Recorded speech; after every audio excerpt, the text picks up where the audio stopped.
This Memorial Day weekend is arguably the biggest in the racing world. Monaco, the Coke 600, and the Indianapolis 500 in one day. What to do? Break it down for you, of course. I'm Michele Rahal with Motorsports Unplugged and motorsportsunplugged.com. On Sunday, the auto racing world gathers in their respective corners of the earth to give the fans its biggest day. What should you expect? Hey, let's break it out.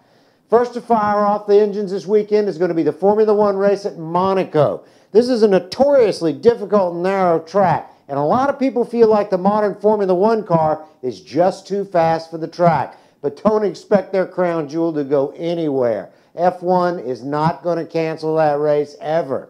When the flag falls, a few things are going to be very different than they have been in the past. Number one is the movable rear wing, or DRS, drag reduction system. If you have a straight, then you can push a button and the rear wing will open, giving less downforce. Great idea that's 40 years old, but an iffy proposition at Monaco. The driver's so caught up in just keeping the car out of the guardrail that having to deal with engine mapping, push-to-pass systems, and the DRS addition, not to mention the new super soft tires from Pirelli that last a whopping 10 laps, and a newly paved first turn. You've got a recipe for a melee. Whoever gets out in front and can manage their tire strategy will win. Who's that? Watch out for Hamilton and McLaren. That's my pick. The Coke 600. This is one of those races that was created to compete with the Indy 500, and although they don't need to do that anymore, NASCAR is all about tradition. So 600 miles of grueling strategy is what you're going to see. Look for the teams in the first half of the race to see what they have in the daylight and high track temperatures and adjust accordingly to keep track position. The first half is about taking care of your equipment, staying on the lead lap, and not making mistakes. The first half of the second half of the race is going to be about adjusting the cars to changing temperatures going into the evening and trying a few different things like two-tire stops or even short pitting.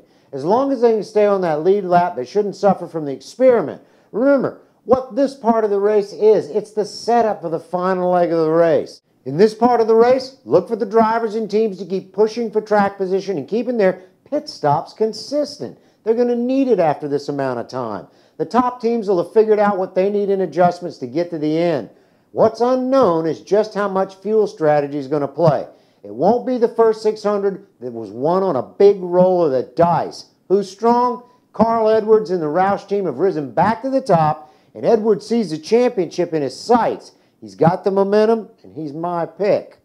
The Indy 500. This has been a very different year for the teams that normally find themselves at the front. You could say that the other teams have caught up, but I'll disagree. Getting speed for short bursts is one thing. Managing a long-term team strategy and perfect execution of pit stops is what's going to win this race. And oh, did I mention track position? Tagliani's fast, there's no doubt about it, and he also has Sam Schmidt behind him on the pit box. Schmidt knows exactly what he's doing, and he can call a race, but this one is different. You've got strong talent in the back this year, so don't expect the race to go anywhere near caution-free, especially in the first 50 laps.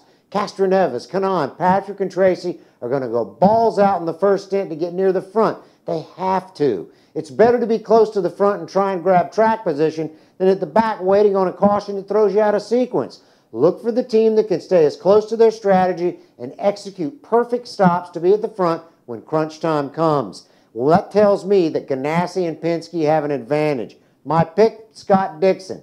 Danica Patrick, if she pulls it off, she'll be complete. But I don't see it happening. She's NASCAR bound, and that's just the way it is.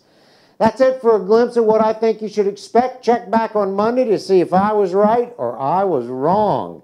For Motorsports Unplugged and motorsportsunplugged.com, I'm Michele Rahal. Have a safe and happy Memorial Day weekend.